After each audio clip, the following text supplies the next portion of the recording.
Are you coming back to school with me? We could have done it all so easily. Hi, my name is Craig Thompson. I'm your host on Teaching with Board Games. Here today to look at Animal Upon Animal by Haba.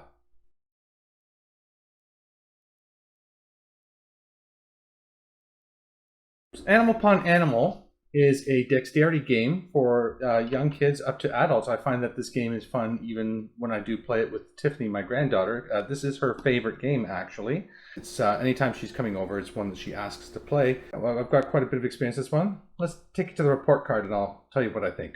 So look at the number of players for Animal Upon Animal. I'm going to give it a B. It plays between 2 to 4 players, and that is my standard for the B. So B. And looking at the learning for Animal Upon Animal, I'm going to give it a B. While it doesn't teach anything that is sort of a curricular-based knowledge, for this age, it's teaching them a lot of things which is important for them at this point of their development. It's teaching them things like the big one, obviously, is the whole fine motor, where they are learning to pick up pieces and put them into places, manipulating them carefully enough that they're not going to knock over the whole structure that's being built. It's a lot harder than it sounds. Trust me, even as an adult, I find some of these things tricky. But I mean, Tiffany loves, like I said, loves this game. She anytime she comes over, she wants to play it. Now, do we play by the rules? No. So that might be the second thing that comes in, is this can be a game which is simple enough to start to introduce rules to kids when they're at that point when they are ready to start to learn rules like that. I mean, right now what she does is she plays with it in a manner that she wants to.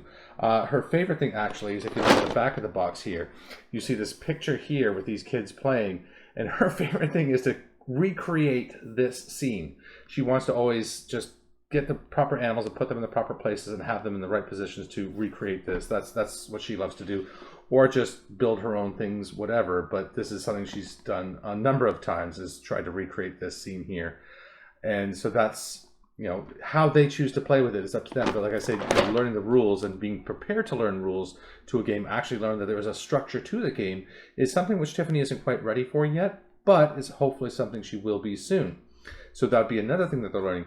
The next thing is, of course, just taking turns. The whole concept of my turn, your turn. No, you have to wait your turn. You can't go until I've gone, is another thing, which again is an important social skill, which is going to be something that they use all through their life. So while not curricular knowledge, for kindergarten, it is an important social thing to be learning. And finally, just respecting other people's things. Tiffany's at this point, because whenever I build, sometimes when she's playing another game, if she has this one out, because as I say, it's her favorite, always has to come out when we're playing games. If she's doing something else and doing her own thing, that I'm like, no, Papa, you can't touch it. So I'll maybe take these ones and I'll try and see if I can stack all the monkeys and all the sheep and all the lizards and all the snakes into piles of 4. And she'll sort of look at it and she'll get this gleam in her eye, and the next thing, boom, she wants to knock them all over, and she thinks it's hilarious. And frankly, I do too, but I know it's not the right thing to be doing.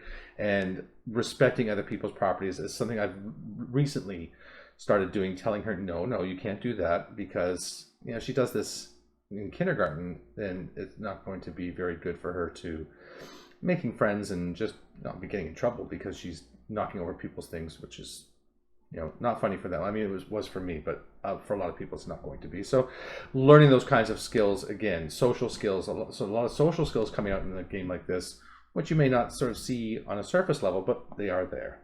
So for fun, I'm going to give the game an A. I mean, like I say, the game to me is, it's got a lot going for it in terms of the dexterity part that is to me, a fun mechanic in a game. I enjoy those kinds of games where you're trying to balance things on top of other things and stuff like that, because it really helps to level a playing field between adults and kids. So if you are playing with your children, if you're playing with your students, then a game like this, it's sometimes you find the kids can be equal or even better than you so you don't have to feel that you have to give them a chance or anything. You can play at your full level, because the kids are going to really challenge you at it. And even when I played with other adults, if we had like 2 kids playing and 2 adults playing, there's always just been a lot of fun amongst everybody being played. So definitely an A for me. For time, I'm going to give the game an A. I mean, the game is super quick to set up because you just divide up the pieces so that everybody gets four of the same kind of, everybody gets one of each of the kinds of animals. There's four different kinds of animals. You just have to separate them. It just takes a minute. And then the alligator goes into the middle of the board here. So again, if you look at the thing here, the alligator goes into the middle, and then there's a dice, and people roll the dice, and it indicates to them what they're going to be putting onto the alligator, or in some cases next to the alligator. And then you just sort of go from there, and then the cleanup is just throw it all back in the box. So yeah, it's very quick, very quick to play, very quick to set up, very quick to clean up. So A. For cost, I'm going to give the game a B+. The game, there's not a lot to it. It's a small box like this. It goes for $26 at levelup.ca, which I think is a great price for a game like this, because for one, you're getting a game which you're going to be playing a lot. And like I always say, one big consideration when buying a game and determining whether it's worth the value is how much playing are you going to get out of it. There's no point in paying, $20, $30, $40, even $50 for a game if you're only going to play it maybe one time. If you're going to get multiple plays out of the game, then it becomes more and more worth it. And this is the kind of game which you are definitely, almost definitely, going to be getting multiple plays out of. I know I've certainly played this game many times, and I played it with different people, different kids, and it's always been a big hit. So it always makes it back to the table again. Also, the pieces are a solid wood. So I like the fact that they're wooden pieces, not plastic. So, that environmental friendliness, which HABA is good for. They are good for making sure that their games are environmentally friendly that way. And then for everything you're getting in the box, I think $26 is a very reasonable price for a game like this. But the fact, as I say, that you're getting so much use out of it and there's good components and everything is what goes to the B+ for me. All right, let me take this game to the table and I will show you how it's played. So this is the setup for a two-player game of Animal Upon Animal. Now in the center here, I have the crocodile, and the crocodile goes like this, and it has this nice rigid back to help to give the other pieces something to grab onto. Now you're going to go into a clockwise order of the game. Each starting player is going to roll the dice, and they are going to do whatever the dice tells them to do. So in this case, the dice is a question mark with a little speech bubble around it. So this means that the other player gets to tell them which piece they have to put on. So maybe, and this is a little bit of strategy coming in here, so the other player might think, what's going to be the easiest one to put on? So, well, maybe the snake. So that way it's make it easy for them to put the next thing on, and it's going to be a piece that, the other stuff's going to be harder to put on later. So then this next player goes, they roll the dice, and they get a hand. So now they get to give one of their pieces to the other player. Now, if you're playing more players, they can give it to any player they want, give their piece. So they're going to give this player the toucan. Okay, so now they have to take the toucan and they have to put it on. All right, so then, and I put this one upside down. You don't have to have every animal sort of in a proper standing position. So, like so. Back to the first player, and so let's just say I rolled a 1. That means this player is going to put one piece onto the board. Oh, and I knocked one off. So when you knock one off,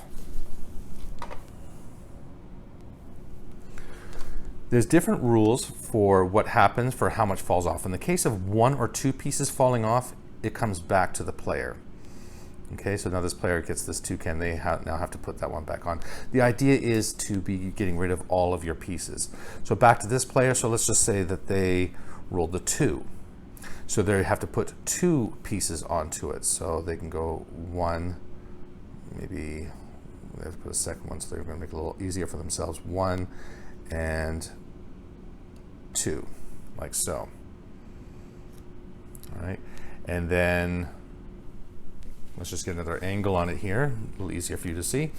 So now the next player goes, let's say, so the last one you haven't seen, so you have 1s, 2s, the hand, the question mark, and then you have the crocodile. So with the crocodile, they can then take one of their pieces and they touch it to the front or the back of the crocodile. So maybe Tiffany thinks it's funny if you make the crocodile, touch his mouth to somebody else's rear end. So but that's the legal play there. That's what you do. And back to this player. So they roll and they put a hand, so they're going to give the sheep to this player. And let's just say that they knock off everything here. So they knocked off 1, 2, 3, 4 pieces. So when it's more than 2 pieces, they're going to keep 2 of the pieces and 2 of the other pieces go back to the game box. This means that if the kids aren't really good at keeping the pieces onto the whole pyramid, that it's going to not keep dragging the game on indefinitely. Your pieces will be removed in cases like that. And in this case, the whole thing was done. So now say there was a large amount of pieces on here.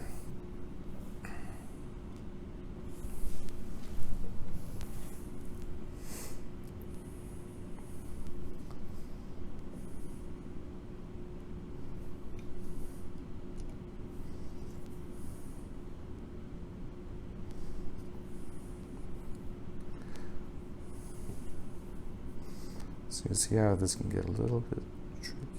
Whoop. So yeah, you're building the whole thing up, and if somebody goes to put something on and like I say, it knocks over everything, just like before, if the whole pyramid collapses, then the player who knocked them over takes 2, and then everything else that was knocked over goes back to the game box. And when one player is left with no pieces, they are declared the winner. And that is how you play Animal Upon Animal.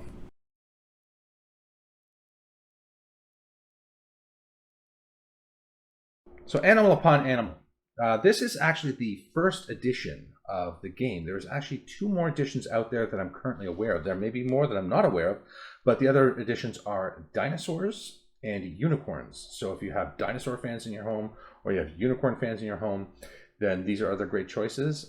They also just present different challenges. So while you get used to these ones, you start to get a feel for it actually in terms of which ones will go where and how it's going to balance and things like that.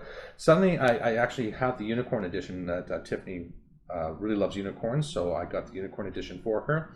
And in playing that one, I found myself like just amazed at how I felt like all my skill with the game was gone, and I was relearning the game because suddenly now with new pieces, there's new challenges, and how do these pieces fit together, and in a way that's going to be able to balance stably. And it was interesting. So I will be looking at the other ones, obviously the unicorn one in the near future because I have it, and dinosaur one may come out in the future as well. But as I'm saying, there is other alternatives as well for this, but they all fall under the same umbrella of a dexterity game, which is great for kids. So for implementation to the classroom, I would suggest maybe you could do this as a center where you have this game out and kids can play with it as they see fit, whether they want to play by the rules or whether they just want to do their own kinds of building. Just let them have their fun with it and getting those practice with the ideas with the fine motor and everything. If you have the opportunity to sit down with them, I think that going through the rules would really require that one-on-one with an adult. So if you are in a classroom setting, then maybe that might be a little more challenging. So do that as you see fit, or as you're able to in the classroom. But otherwise, if you're doing this one at home, then certainly sitting down with your kids and playing this one with them to show them the rules would be a great way of going about it. But however you do it, I just think, like I said, there's a lot of great things to this game in the fine motor and those social skills which come through. So if you are new to the channel, then what I'm doing is I'm putting out content on a weekly basis where I'm talking about topics of gamification, game-based learning, showing how games like this can be used in the classroom, home settings, wherever it is that you are educating yourself or other people to just help make education more fun. If you have any ideas for things you might like to see on the channel, ideas for games or topics of gamification, implementation to the classroom, anything like that, please leave me a message in the comment section below so I can get some good feedback on how to improve the channel and give you content which is something that you're looking for.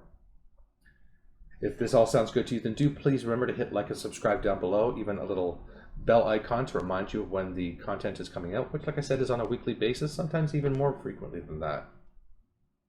And that is going to wrap it up for today's episode. Until next time, I am Craig Thompson Wood, your host on Teaching with Board Games, saying thanks for coming to the classroom. Are you coming back to school with me?